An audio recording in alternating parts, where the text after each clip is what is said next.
Hi guys, good morning everybody. Chemistry की class में आपका स्वागत है। केमिस्ट्री सब्जेक्ट के अंदर अपना सेकंड चैप्टर सॉल्यूशन चल रहा था, जिसमें अपन ने ठोसों की द्रव्य विलयता को प्रभावित करने वाले कारक पढ़ रहे थे और जिसके दो मुख्य कारक बताए थे, एक विलय तथा विलायक की प्रकृति और सेकंड अपन पढ़ रहे थे टेम्परेचर। ताप के बारे में अपन ने लिखा था ठोसों की द्रव्य विलयता को प्रभावित करने वाले कारक। ठोसों की द्रव्य विलयता को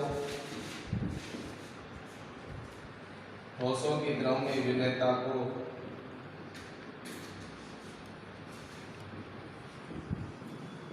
प्रभावित करने वाले कारक।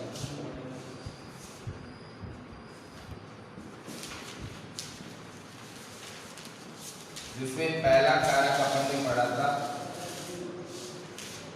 विलय तथा विलायक की प्रकृति और सेकंड अपन ने पढ़ा था टेम्परेचर। ताप के अंदर अपन ने ले-सातेलिए के नियम के अकॉर्डिंग बताया था कि यदि कोई ऊष्मा क्षेपी प्रकार की अभिक्रिया है, ऊष्मा क्षेपी अभिक्रिया होती है विलयन के निर्माण की, तो उस कंडीशन में टेम्परेचर को बढ़ाया जाए तो विलयता सोल्युबिलिटी आर डिक्रीज, विलयता कम हो जाती है।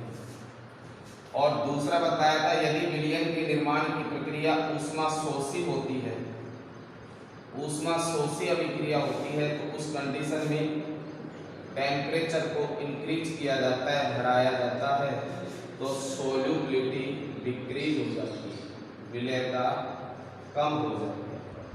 इतना अपन कल आपके नोटबुक में लिखवा चुके थे। अब अपन इसके एग्जाम्पल पढ़ेंगे कि कौन सी सॉल्यूशन के निर्माण में ऊष्मा क्षेपी अभिक्रिया होती है, कौन से सॉल्यूशन के निर्माण में ऊष्मा शोषी अभिक्रिया होती है। तो एग्जाम्पल अपन पहले समझ लो। जैसे NaOH Li2SO4,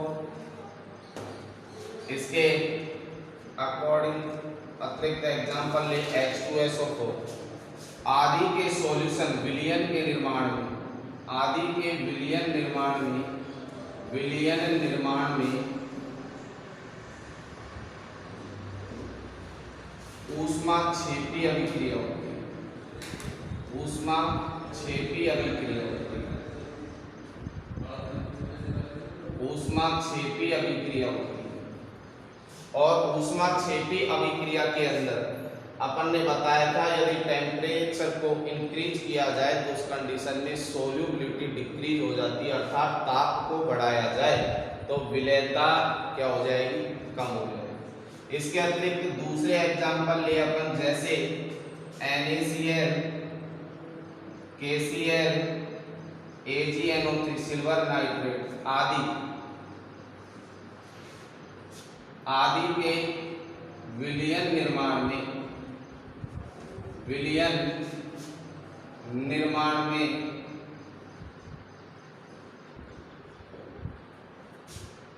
ऊष्मा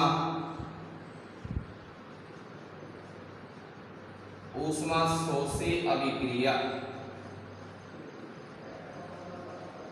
ऊष्मा शोषी अभिक्रिया होती है। ये दो एग्जांपल नोट कर लो, पहला और दूसरा। जो अपन ने टेम्परेचर वाला पॉइंट पढ़ा था उसके अंदर ये चीज तो अपन ने लिख ली थी, और उसके बाद में दोनों एग्जांपल नोट कर लो, किसमें ऊष्मा क्षेपी होगी, किसमें ऊष्मा शोषी होगी।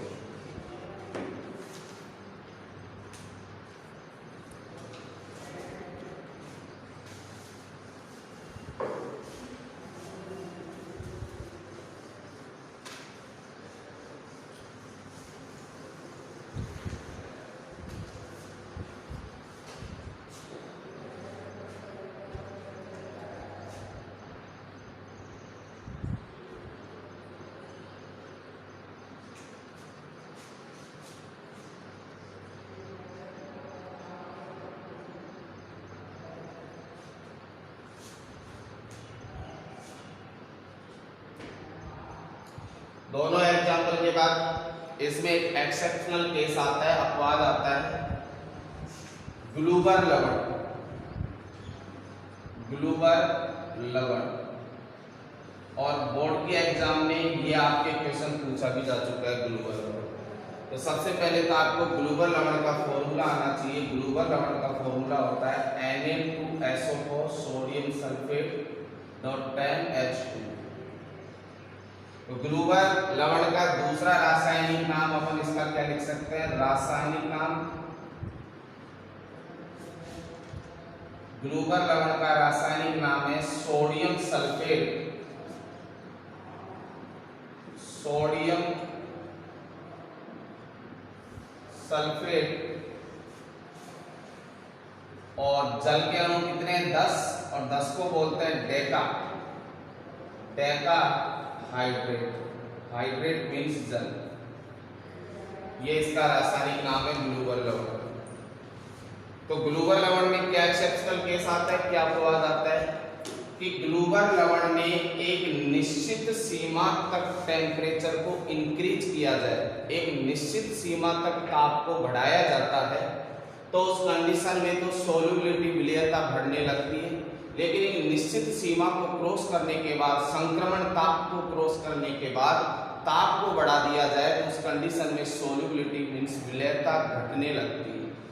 तो ग्लूबर लवण का संक्रमण ताप होता है 32.4 डिग्री सेल्सियस, अर्थात 32.4 डिग्री सेल्सियस तक ग्लूबर लवण में टेम्परेचर को इंक्रीज किया जाता है। तो उस कंडीशन में 32.4 डिग्री सेल्सियस तक तो विलेयता बढ़ती है। इसके पश्चात 32.4 डिग्री सेल्सियस से टेम्परेचर को और बढ़ा दिया जाए तो उसके बाद विलेयता क्या होने लगती है? घटने लगती है। देखो क्या कारण है इसका। इसका रीजन है ग्लूबर लवण में सोडियम सल्फेट में कितने जल के अणु के साथ में? 10 डेका हाइड्रेट 10 जल के अणु।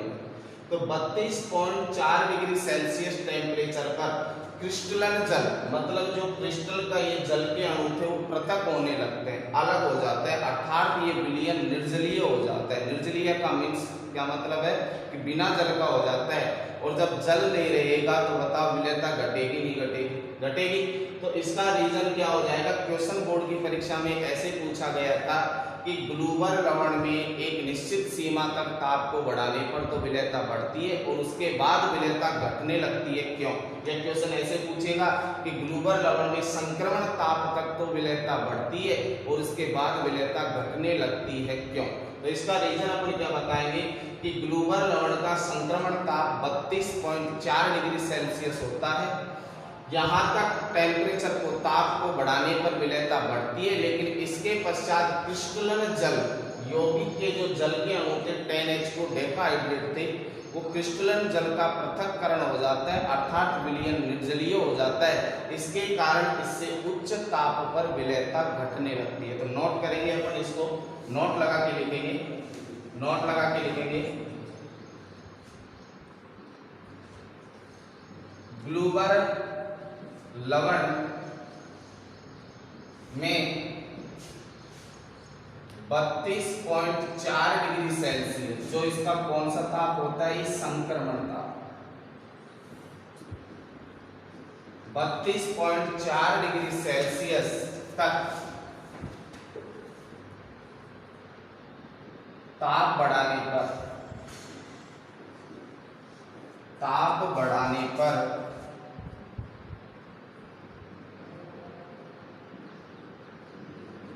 विलेयता बढ़ती है, लेकिन इससे उच्च ताप पर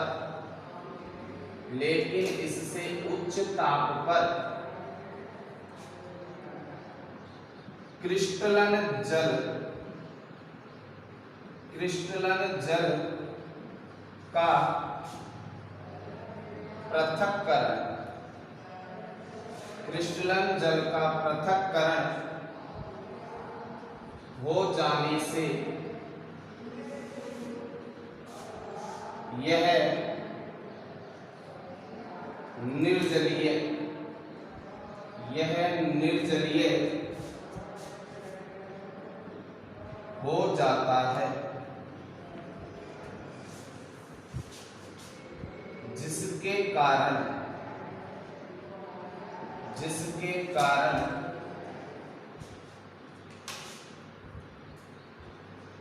उच्च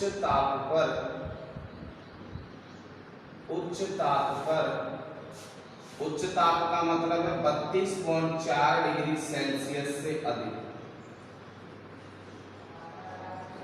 उच्च ताप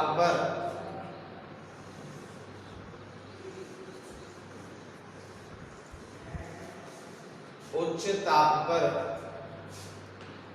ग्लूबर लवण की विलेयता घटने लगती है। ये नॉट इम्पोर्टेंट है, बोर्ड की परीक्षा में अब तक ये क्वेश्चन 2 से 3 बार पूछा जा चुका है कि ग्लूबर लवण, क्वेश्चन इस प्रकार से, क्वेश्चन में लिख लो कि ग्लूबर लवण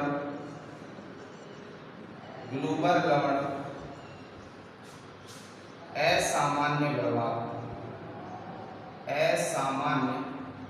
व्यवहार प्रदर्शित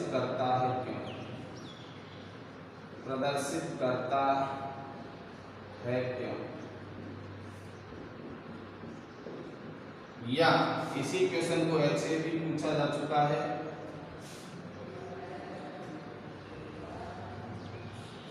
कि ग्लूबर लवण में प्रारंभ में ताप बढ़ाने पर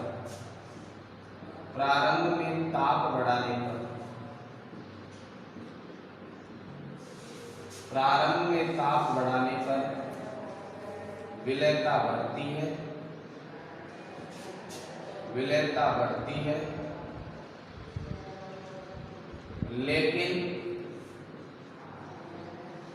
लेकिन उच्च ताप पर, हाई टेम्परेचर पर,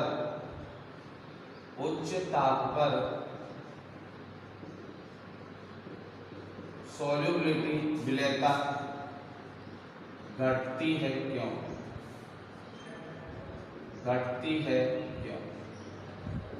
दोनों क्वेश्चनों के आंसर अपना ये वाला नोट लिखा है, जो इनका क्या हो जाएगा आंसर, नोट करोगे।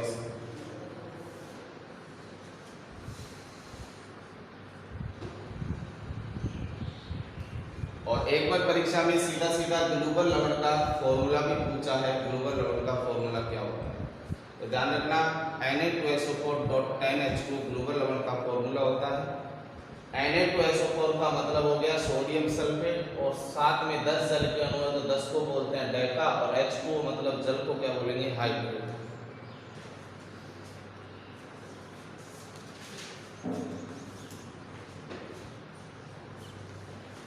ये अपना टॉपिक ठोसों की द्रव में विलेयता वाला कंप्लीट हो गया। इसके बाद अपन नेक्स्ट टॉपिक पर चर्चा करेंगे, और नेक्स्ट टॉपिक अपना होगा गैसों की द्रव में विलेयता। और गैसों की द्रव में विलेयता को भी अपन प्रभावित करने वाले क्या पढ़ेंगे, कारक पढ़ेंगे। तो गैसों की द्रव में विलेयता नेक्स्ट टॉपिक अपना।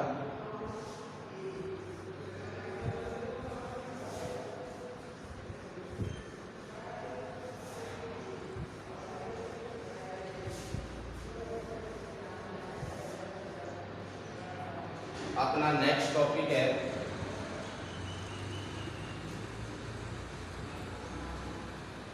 गैसों की द्रव में विलेयता।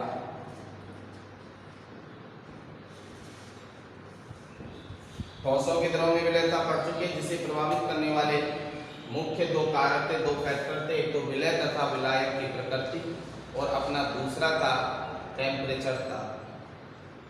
अब नया टॉपिक है इसके बाद अपना गैसों की द्रव में विलेयता। गैसों की द्रव में विलेयता।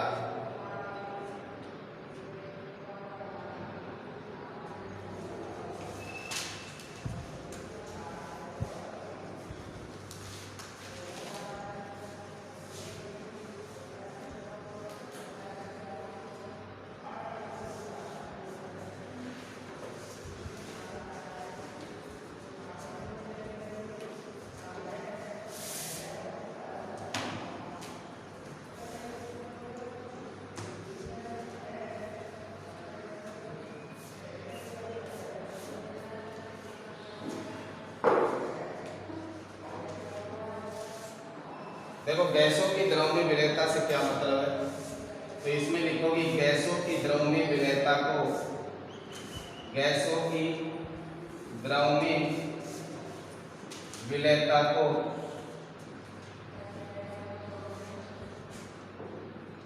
प्रभावित करने, तीसरा अपना है टेम्परेचर, ताप, और चौथा कारक जो इफेक्ट करेगा यहाँ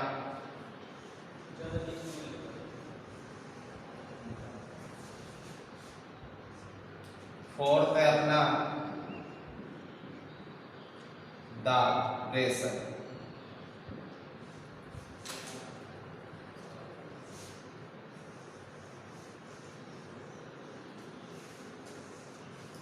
गैसों की द्रव्य विलेयता को कितने कारक प्रभावित कर रहे हैं, तो अपने पास 4 फैक्टर है, गैस की प्रकृति, विलायक की प्रकृति, ताप और दाब। इन चारों के बारे में अपन एक एक करके पढ़ेंगे। तो पहला फैक्टर, पहला कारक अपन डालेंगे गैस की प्रकृति।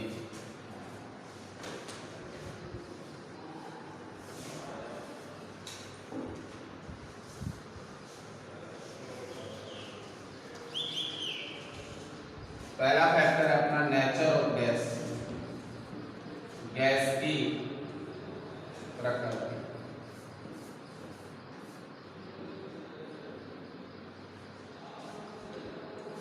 देखो गैस की प्रकृति से क्या प्रभाव पड़ता है, वे गैस जो विलयन में आयनित हो जाती है या विलयन से क्रिया कर लेती है, वे गैसें द्रव के अंदर अधिक क्या होती है, विलय होती है।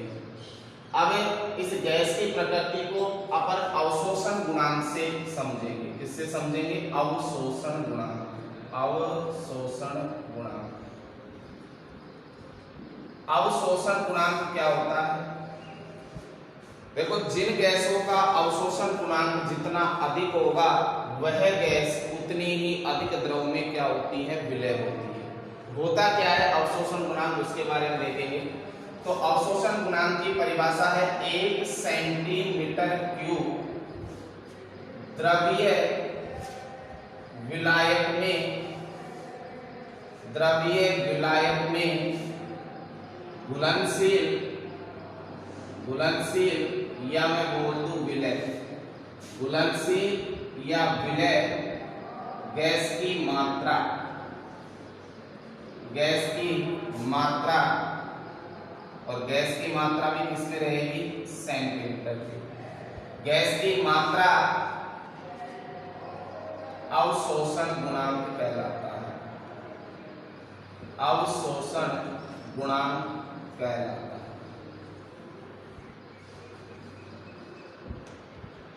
अथवा लगा कि मैं अवशोषण गुणांक की दूसरी परिभाषा भी लिख सकता हूं। अवशोषण गुणांक की दूसरी परिभाषा क्या है कि निश्चित ताप पर, निश्चित ताप पर, निश्चित ताप व वायुमंडलीय दाब पर, वायुमंडलीय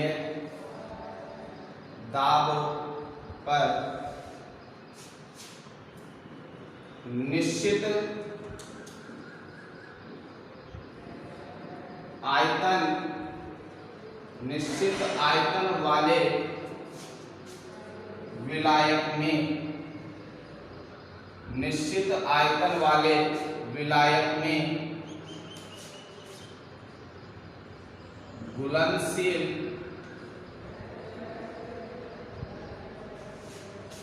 घुलनशील विलय, और विलय के स्थान पर कौन है, या गैस, तो विलय भी लिख सकता हूं, उसके स्थान पर क्या लिख सकता हूं, गैस।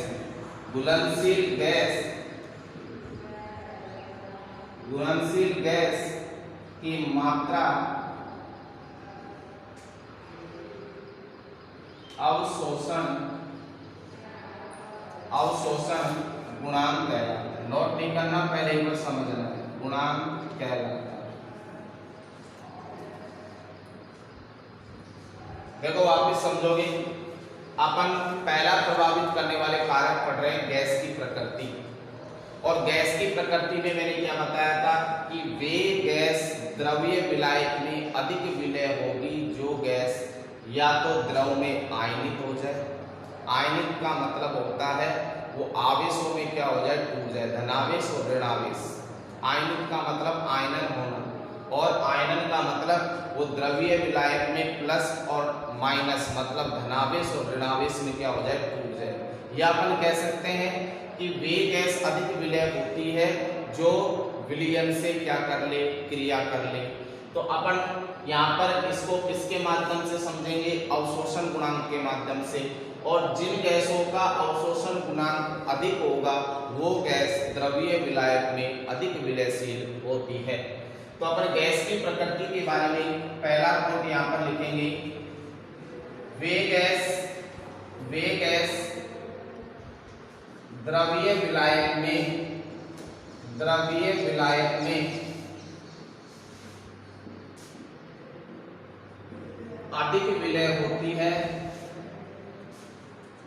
अधिक विलय होती है जो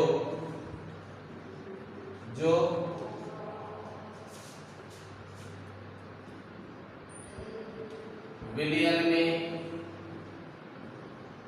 आयनित हो जाए या विलयन से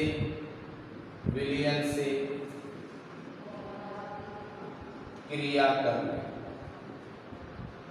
और इस आयनन या विलयन से क्रिया करने वाले टॉपिक को अपन किसके माध्यम से समझेंगे, अवशोषण गुणांक से, जिसे हम अवशोषण गुणांक की सहायता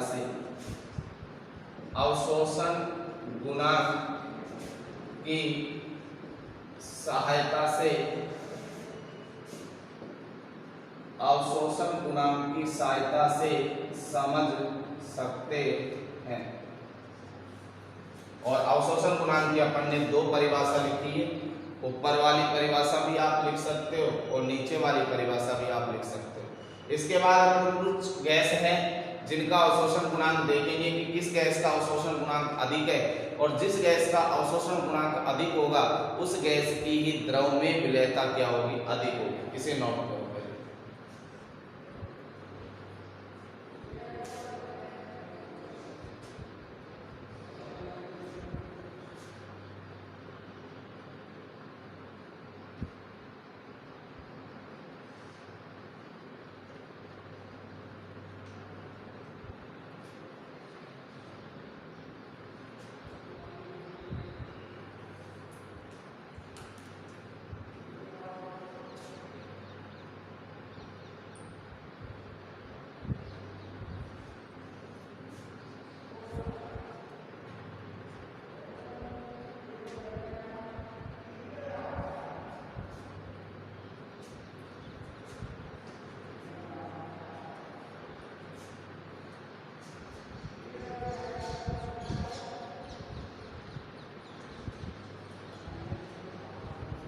सीधा गैस की प्रकृति में अपन को ये ध्यान रखना है कि जिस गैस का अवशोषण गुणांक अधिक होगा वह गैस द्रवीय विलायक में अधिक विलयशील होगी।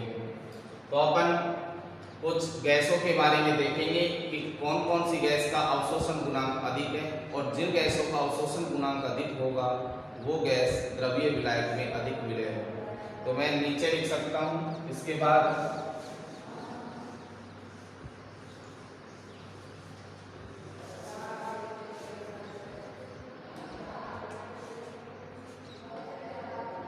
जिन गैसों का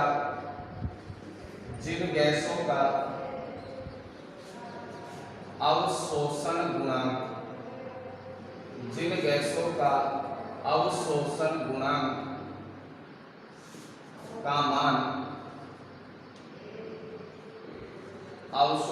गुणांक का मान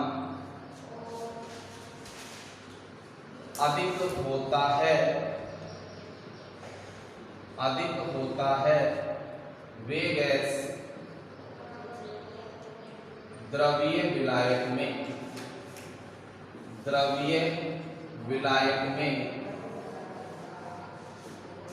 अधिक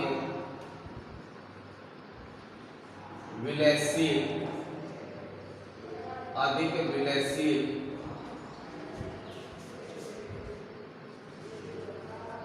होती है। तो अवशोषण गुणांक इज प्रोपोर्शनल टू सोल्युबिलिटी, अवशोषण गुणांक विलेयता के समानुपाती होता है।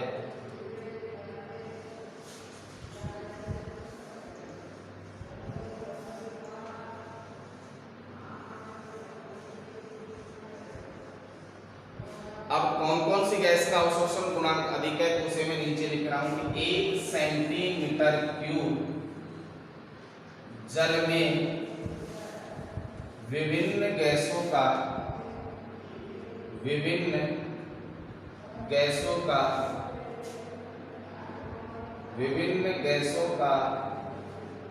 अवशोषण गुणांक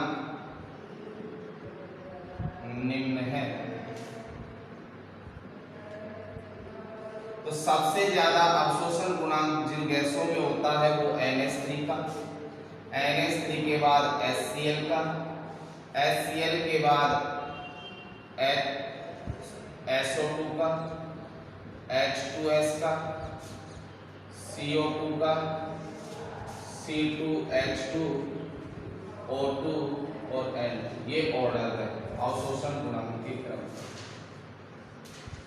अवशोषण गुणांक का क्रम निम्न है, का क्रम निम्न है।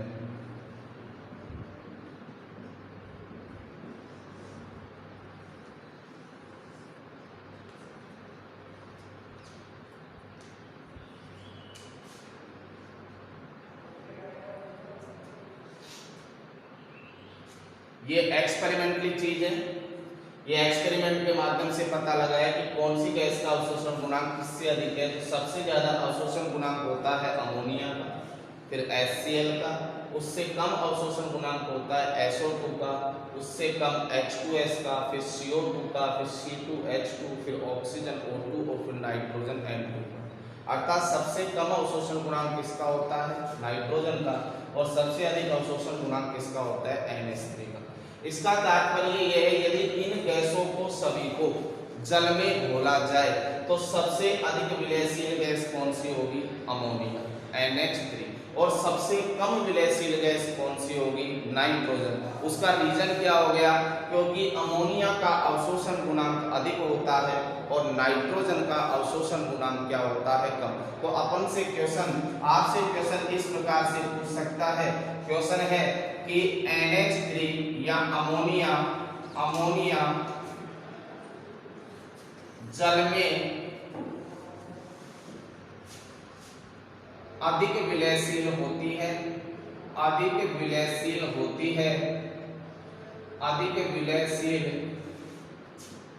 होती है, जबकि नाइट्रोजन या ऑक्सीजन जल में कम विलयशील होती है। क्यों कम विलयशील होती है, क्यों? तो इसी का आंसर आपके पास है। तो इसका रीजन क्या हो जाएगा आंसर, कि अमोनिया का अवशोषण गुणांक अधिक होने के कारण यह तो जल में अधिक विलयशील होगी, और ऑक्सीजन और नाइट्रोजन का अवशोषण गुणांक कम होने के कारण यह जल में कम विलयशील होती है। तो इसका आंसर आपको स्वयं को लिखना है इस अवशोषण गुणांक ऑर्डर के आधार पर।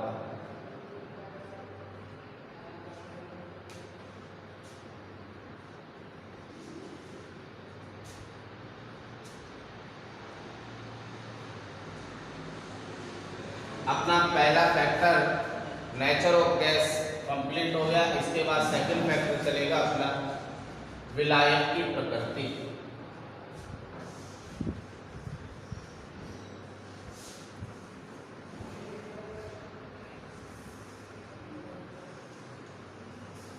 इस क्वेश्चन का आंसर लिख लिया। इस क्वेश्चन का आंसर नोट पर लिख देता हूं, जिन्होंने नहीं लिखा नोट कर सकते हो। इसका आंसर होगा कि अमोनिया गैस का अवशोषण गुणांक, आंसर है इस क्वेश्चन का, अवशोषण गुणांक का मान ऑक्सीजन व नाइट्रोजन से अधिक होता है, इसलिए अमोनिया O2 व N2 की तुलना में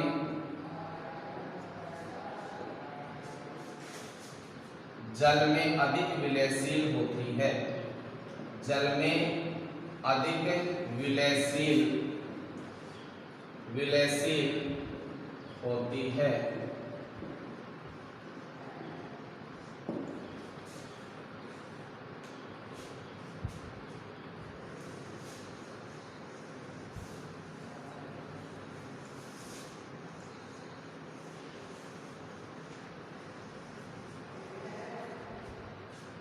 इसके बाद अपना सेकंड फैक्टर है विलायक की प्रकृति। विलायक की प्रकृति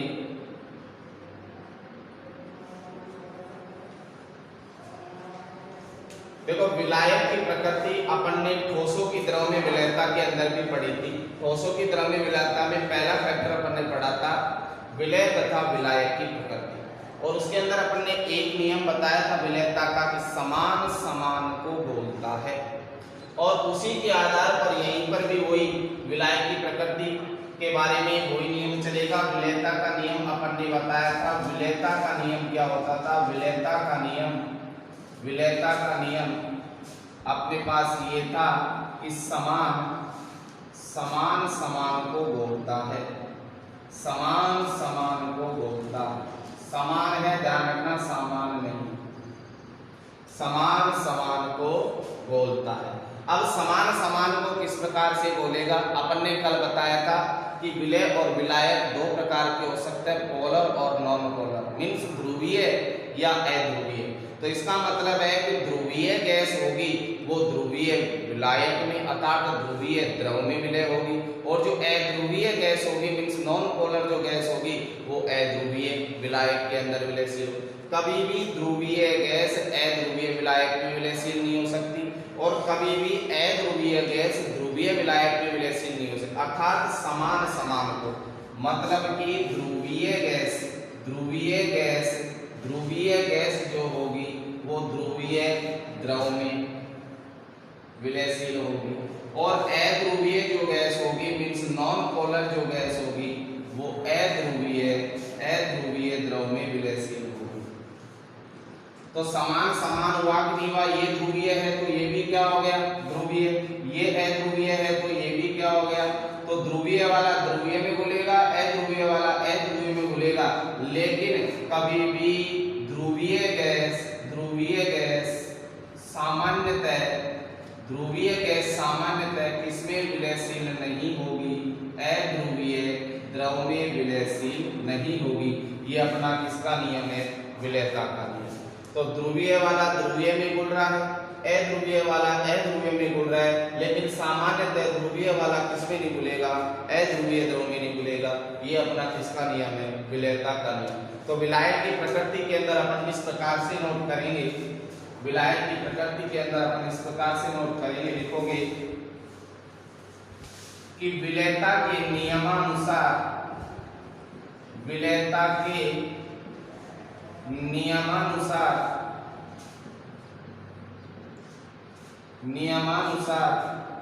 समान समान को बोलता है, समान समान को बोलता है।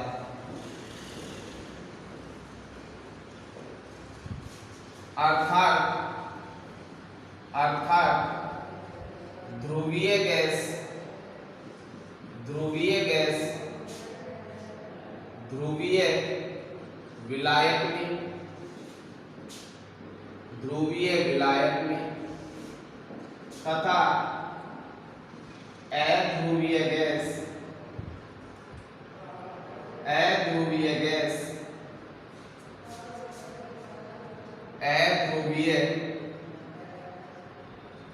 विलायक में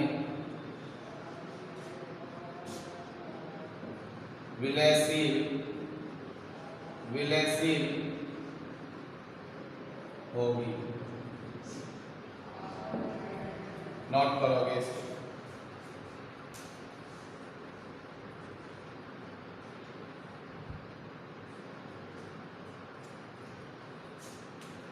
इसी का एग्जाम्पल भी अपन लिख सकते हैं कि HCl गैस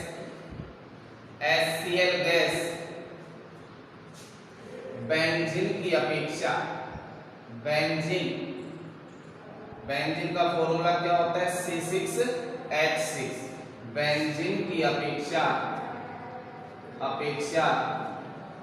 जल में अधिक विलयशील होती है। जल में अधिक विलयशील होती है। रीजन समझ गए होंगे, क्योंकि HCl कौन से नेचर का होता है? ध्रुवीय मींस पोलर। और जल भी कौन से नेचर का होता है? ध्रुवीय। दोनों की प्रकृति क्या है? समान। इसलिए HCl जल में, क्योंकि HCl भी ध्रुवीय है और जल भी क्या है? ध्रुवीय। इसलिए HCl की जल में विलयता क्या होती है? अधिक। लेकिन बेंजीन पूछे तो बेंजीन नॉन पोलर होता है, मींस क्या होता है? अध्रुवीय। तो बताओ विलयता के नियम के अनुसार ध्रुवीय वाला सामान्यतः अध्रुवीय में घुल सकता है क्या? नहीं घुलेगा, तो बहुत कम घुलेगा। इसीलिए HCl बेंजीन की अपेक्षा किसमें अधिक विलयशील होता है? जल में। और यही क्वेश्चन पूछा जा चुका है। क्वेश्चन इसी प्रकार से इसी को क्वेश्चन बना के लिख सकते हैं अपन कि समझाइए कि क्यों HCl गैस बेंजीन की अपेक्षा जल में अधिक विलयशील होती है। तो उसका रीजन अपन ये दे देंगे कि HCl ध्रुवीय होता है, बेंजीन अध्रुवीय होता है और जल क्या होता है? ध्रुवीय। तो ये दोनों तो ध्रुवीय प्रकृति के होने के कारण जल में तो विलयशीलता क्या हो गई? अधिक हो गई। लेकिन बेंजीन अध्रुवीय नॉन पोलर होने के कारण इसकी HCl गैस की बेंजीन के अंदर विलयता क्या होती है? कम होती है। तो अपना सेकंड जो फैक्टर था विलायक की प्रकृति, ये इतना ही है जो अपन पढ़ लिए। अब इसके बाद तीसरा जो फैक्टर चलेगा टेम्परेचर, ताप।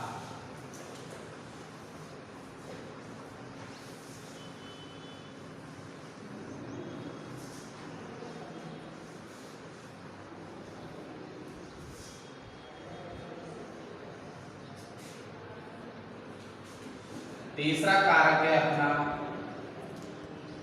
ताप।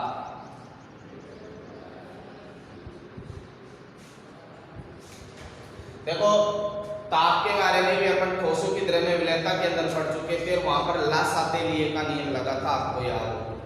तो लासातेलिये का नियम क्या था? यदि कोई ऊष्माक्षेपी अभिक्रिया होती है तो उस कंडीशन में टेम्परेचर को इंक्रीज किया जाए, ताप को बढ़ाया जाए, तो ऊष्माक्षेपी के अंदर तो विलयता घटती है।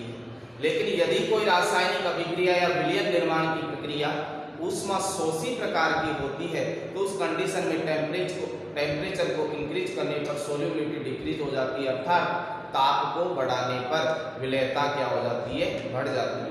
तो वही नियम यहाँ पर लगेगा ताप के अंदर। लेकिन आपको पता है जब किसी गैस को अपन द्रव में मिलाते हैं तो द्रव में मिलाने पर इसके अंदर होने वाली अभिक्रिया ऊष्माक्षेपी प्रकार की होती है। कौन से प्रकार की होती है? ऊष्माक्षेपी प्रकार की। तो बताओ लासातेलिये के नियम के अनुसार जब भी अपन सामान्यतः किसी गैस को द्रव में मिलाएंगे तो बताओ ताप बढ़ाने पर विलयता बढ़नी चाहिए या घटनी चाहिए? सोच के देखो आप। तो लासातेलिये के नियम के अनुसार यदि ऊष्माक्षेपी प्रकार की रासायनिक अभिक्रिया है तो ताप को बढ़ाने पर विलयता क्या होगी? घटेगी। तो सामान्यतः जनरली अपन क्या देखते हैं कि जितने भी गैसों को द्रव में मिलाएंगे तो गैसों को द्रव में मिलाने पर हमेशा ध्यान रखना है ताप बढ़ाने पर विलयता क्या होगी? घटेगी। क्यों? क्योंकि ये कौन से प्रकार की रासायनिक अभिक्रिया है? ऊष्माक्षेपी प्रकार की। इसी का दूसरा रीजन मैं लासातेलिये के नियम के अनुसार नहीं दूं तो दूसरा रीजन क्या दे सकता हूँ कि मान लिया मैंने ये कोई पात्र ले लिया और पात्र के अंदर कोई द्रव भरा हुआ है, जैसे मैंने ले लिया द्रव क्या है? H2O है। तो उस कंडीशन में यदि मैं किसी ऊपर से यहाँ से क्या डाल रहा हूँ? गैस को इसके अंदर मिला रहा हूँ और गैस को मैं ऊपर से अंदर मिलाऊंगा तो मैंने सामान्यतः गैस को लो टेम्परेचर पर, निम्न ताप पर क्या कर दिया, मिला दिया। लेकिन मैंने इसे नीचे से क्या दे दी, एनर्जी, टेम्परेचर दे दिया। तो टेम्परेचर के देने पर यहाँ से जो गैस के अणु थे, इसके अंदर जो गैस के अणु थे, ये गैस के अणु ऊर्जा को क्या कर लेंगे, ग्रहण कर लेंगे। और जब ये ऊर्जा को ग्रहण कर लेंगे तो ऊर्जा को ये गतिज ऊर्जा में परिवर्तित कर देंगे। कौन सी ऊर्जा में, गतिज ऊर्जा में। और गतिज ऊर्जा का मतलब जब कोई गैस का अणु गतिज ऊर्जा को प्राप्त कर लेगा तो क्या वो एक स्थान पर रुक सकता है क्या? तो उस कंडीशन में जब ये गतिज ऊर्जा को प्राप्त कर लेंगे तो ये गैस के अणु यहाँ से क्या हो जाएंगे, पात्र को छोड़कर कहाँ निकल जाएंगे, बाहर निकल जाएंगे। अर्थात हम क्या कह सकते हैं कि जनरली जितनी भी गैस है उनको द्रव में मिलाया जाए तो उस कंडीशन में ताप को बढ़ाने पर गैस के अणु गतिज ऊर्जा प्राप्त कर लेते हैं और गतिज ऊर्जा प्राप्त करके ये पात्र को छोड़कर कहाँ निकल जाते हैं, पात्र से बाहर निकल जाते हैं। तो सामान्यतः फिक्स हो गया कि गैसों के अंदर ताप को बढ़ाओगे तो हमेशा विलेयता क्या होगी, घटेगी। जैसे अपन ने लासातेली के नियम से भी समझ लिया और दूसरा अपन ने गतिज ऊर्जा के माध्यम से भी इसको क्या कर लिया, समझ लिया। तो नोट करेंगे अपन टेम्परेचर के अंदर, टेम्परेचर के अंदर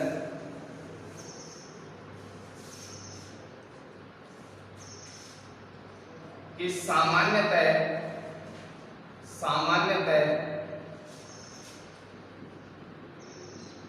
गैसों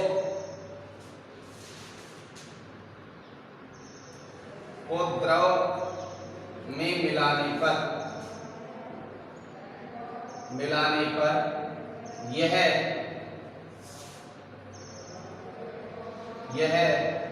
एक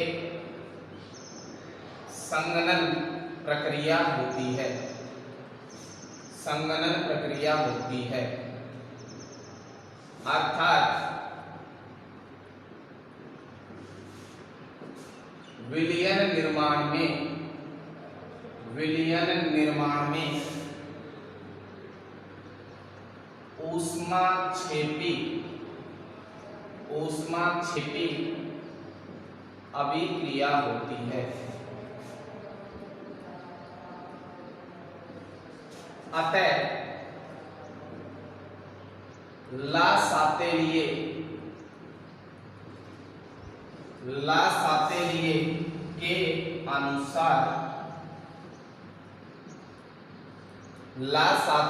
के अनुसार ऊष्माक्षेपी अभिक्रिया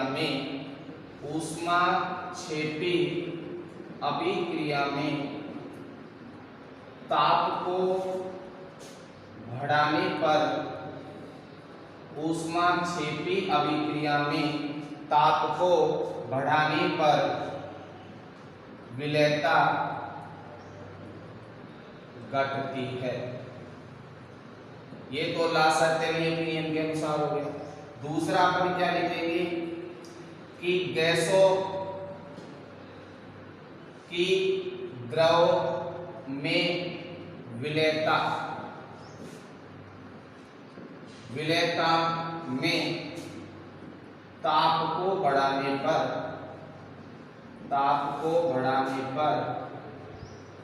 विलेयता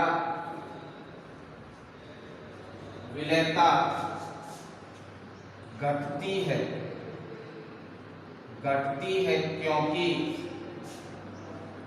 क्योंकि गैस के अणु ऊष्मा ग्रहण कर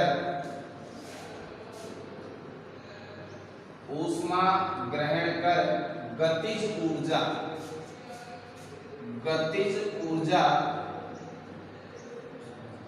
प्राप्त कर लेते हैं, जिसके कारण ये विलायक पात्र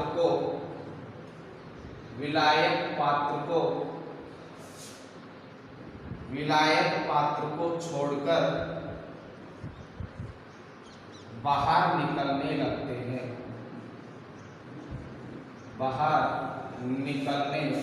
लगते हैं। नोट करोगे इसको।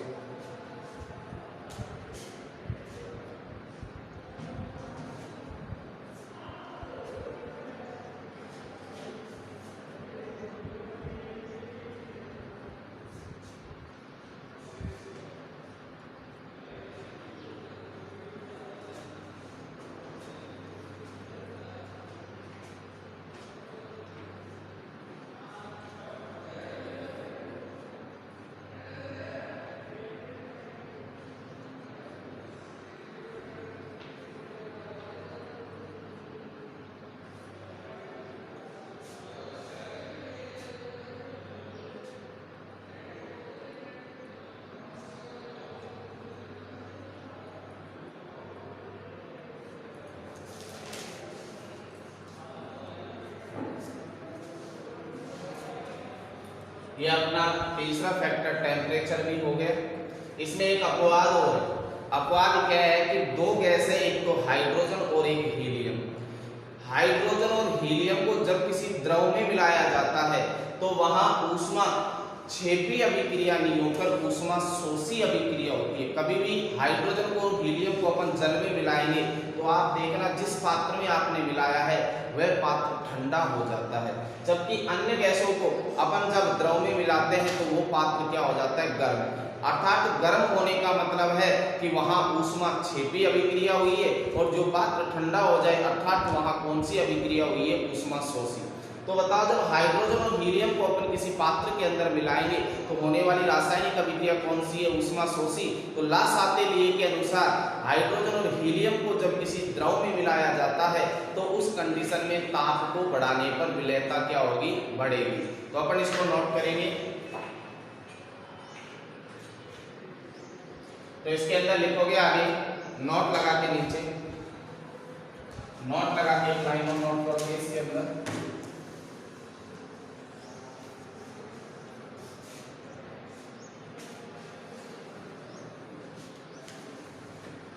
हाइड्रोजन व हीलियम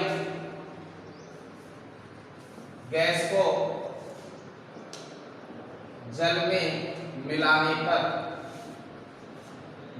पर ऊष्मा शोषी अभिक्रिया होती है,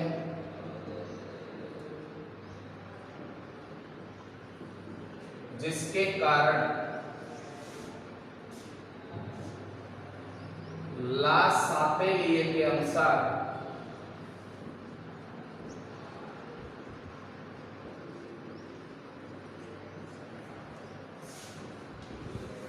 ताप बढ़ाने पर विलयता बढ़ती है।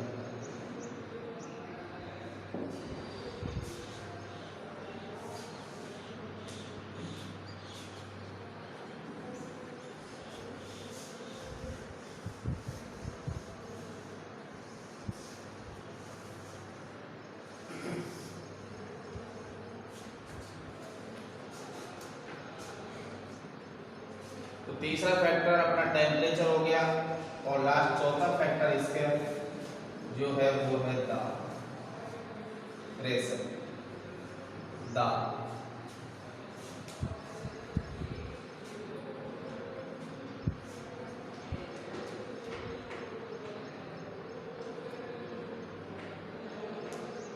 आप समझोगे दाब के अंदर तो जनरली अपन देखते हैं, आपने कोल्ड ड्रिंक्स वगैरह पी होगी, तो कोल्ड ड्रिंक्स के अंदर आपको पता है जितने भी शीतल पेय पदार्थ होते हैं, जितने भी शीतल पेय मतलब ठंडे पीने के जो पदार्थ होते हैं, उनके अंदर CO2 गैस आती है।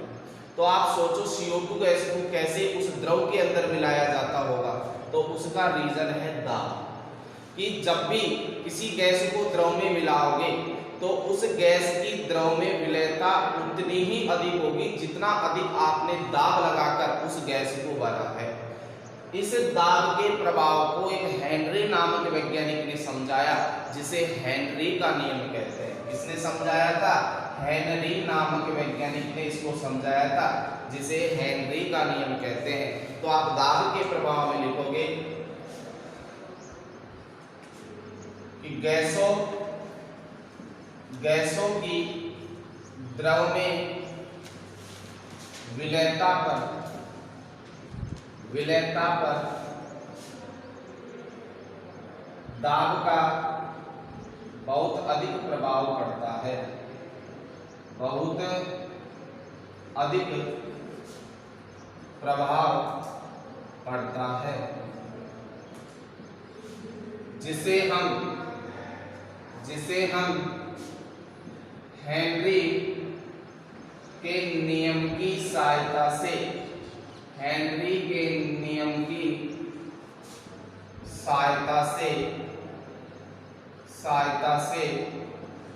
समझ सकते हैं। हेनरी के नियम की सहायता से समझ सकते हैं। और इसी में एक अलग से हेडिंग डाल दो, हेनरी का नियम, और जिस पर इंपॉर्टेंट लगा लो। अलग से इसी दाब वाले प्रेशर में अलग से पॉइंट डाल दो, हेनरी का नियम।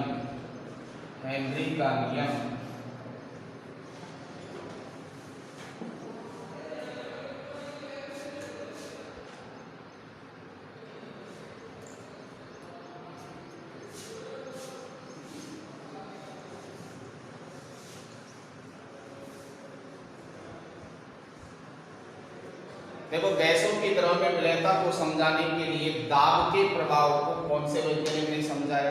हेनरी नामक वैज्ञानिक ने समझाया। इसलिए उसने स्वयं के नाम पर ही नियम डाल दिया, जिसका नाम है हेनरी का नियम। हेनरी ने क्या बताया कि निश्चित ताप पर किसी गैस को जब द्रव में मिलाया जाता है तो उस गैस पर लगाया गया दाब, जितना अधिक आप दाब लगाओगे उस गैस की विलेयता के क्या होता है, समानुपाती। मतलब गैस जितना ज्यादा आप दाब लगाओगे उस गैस की विलेयता उतनी ही क्या होगी, अधिक होगी। तो मैं लिख सकता हूं हेनरी के नियम में कि निश्चित ताप पर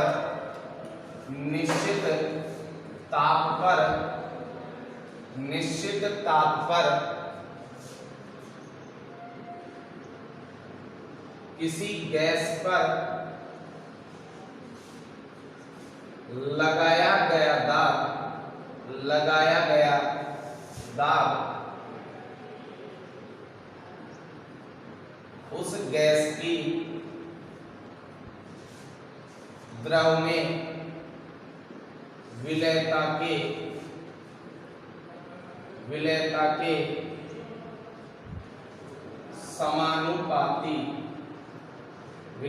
के समानुपाती होता है। ये अपना किसका नियम है? हेनरी का नियम।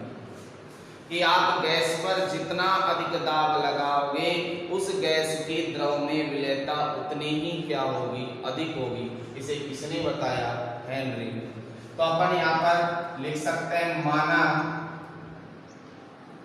गैस पर लगाया गया दाब कैपिटल P है तथा द्रव में घुलनशील गैस की मात्रा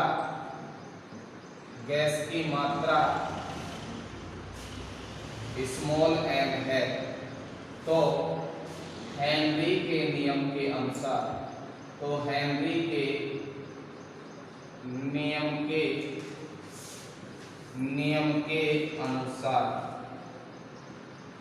हेनरी ने क्या कहा था कि गैस जितनी ज्यादा विलय होगी, जितना अधिक उस पर अपन क्या लगाएंगे, दाब लगाएंगे।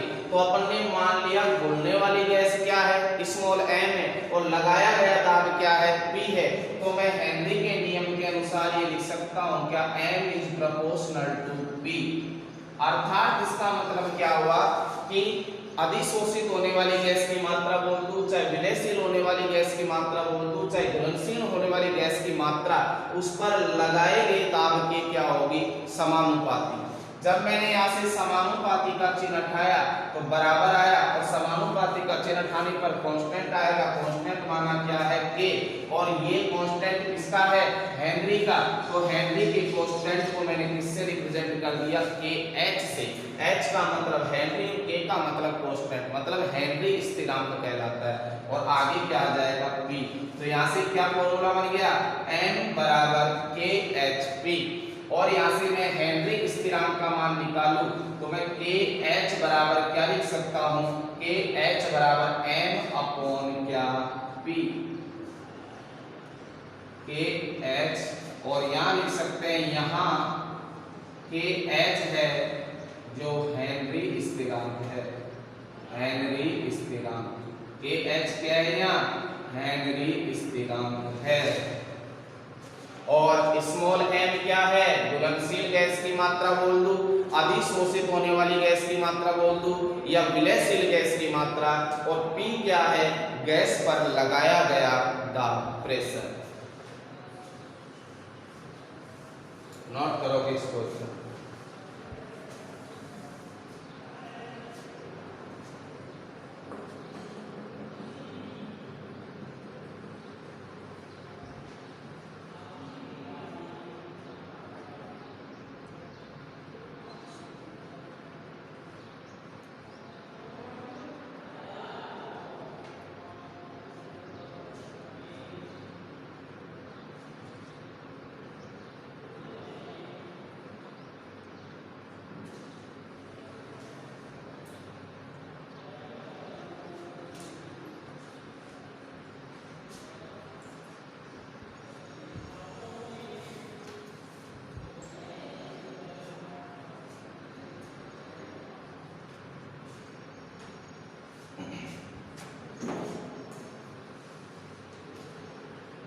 ये हेनरी का नियम था एक गैस के लिए, जब किसी विलायक में अपन एक गैस को मिलाए। लेकिन यदि किसी विलायक के संपर्क में दो या दो से अधिक गैस आ जाए तो हेनरी ने दूसरे शब्दों में अपने नियम को दिया। और दूसरे शब्दों में नियम क्या था? कि जब किसी विलायक के संपर्क में दो या दो से अधिक गैस आती है तो उस कंडीशन में अधिशोषित होने वाली गैस की मात्रा होती है जो उसके दाब के समानुपाती नहीं होकर आंशिक दाब के समानुपाती होती है। दाब के समानुपाती नहीं होगी, किसके समानुपाती होगी? आंशिक दाब के समानुपाती। और अधिशोषित होने वाली गैस की जो मात्रा को अपन मोल भिन्न या मोल अंश की सहायता से क्या कर सकते हैं? ज्ञात कर सकते हैं, व्यक्त कर सकते हैं। तो हेनरी का दूसरा नियम था जो अपन नोट करेंगे। हेनरी का दूसरा नियम, तो इसी के नीचे पैराग्राफ चेंज करके लिखोगे।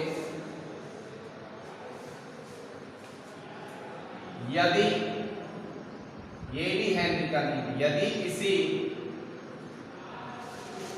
विलायक के संपर्क में, विलायक के संपर्क में दो या दो से अधिक, विलायक के संपर्क में दो या दो से अधिक गैस आती है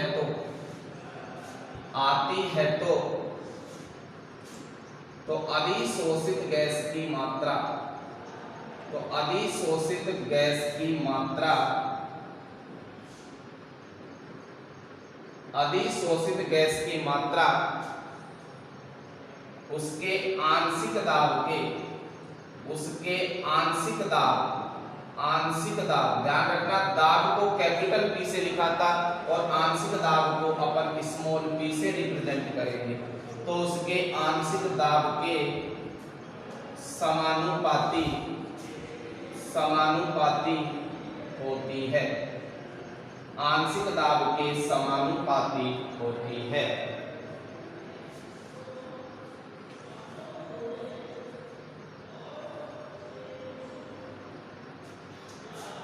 और अपन जो अधिशोषित होने वाली गैस की मात्रा है उसको किसकी सहायता से ज्ञात करेंगे? मोल अंश या मोल भिन्न की सहायता से। नीचे एक लाइन और लिख लोगे, अधिशोषित, अधिशोषित गैस की मात्रा को गैस की मात्रा को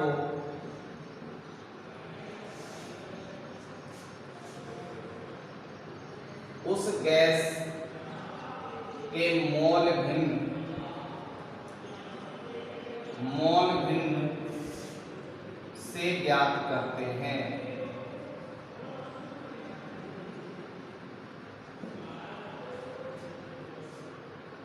अब देखो इधर इसी नियम को ध्यान से समझोगे, दूसरे नियम को। मान लिया अपन ने जो पहले नियम पढ़ा था वो था small m is proportional to capital P, और ये नियम कब था? जब गैस कितनी हो? एक हो। लेकिन जब दो या दो से अधिक गैस हो तो अधिशोषित होने वाली गैस की मात्रा दाब के समानुपाती नहीं होकर किसके समानुपाती होगी? आंशिक दाब के। स्मॉल p रिप्रेजेंट कर दिया। फिर मैंने दूसरी लाइन लिखी है, जो अधिशोषित गैस की मात्रा को अपन अधिशोषित गैस की मात्रा को किसकी सहायता से ज्ञात करेंगे? मोल भिन्न से। तो मैं स्मॉल m के स्थान पर मोल भिन्न को किससे रिप्रेजेंट किया था? x से। तो मैं यहाँ पर क्या लिख सकता हूँ? x। तो x is proportional to small p, ये हेनरी के दूसरे दो या दो से अधिक गैसों के लिए नियम था। तो ये नियम आ गया x is proportional to small p। तो यहाँ x का समानुपाती का चिन्ह उठाया तो बराबर KH1 या KH स्मॉल p, ये आपके हेनरी का नियम है। तो यहाँ मैं लिख सकता हूँ, यहाँ x किसी गैस का मोल भिन्न है, किसी गैस का क्या है? मोल भिन्न है, और स्मॉल p गैस का आंशिक दाब। दाब नहीं, क्या कहोगे? आंशिक दाब। तो ये आपके हेनरी का नियम हो गया। हेनरी के नियम के बाद हम कल की क्लास में हेनरी के नियम की सीमा और हेनरी के नियम के अनुप्रयोग पढ़ेंगे। आज की क्लास में हम इतना ही पढ़ेंगे, और किसी को कोई समस्या हो अपनी क्लास के अंदर, वो अपने कमेंट्स के माध्यम से अपना सजेशन या सुझाव दे सकते हो। Thank you.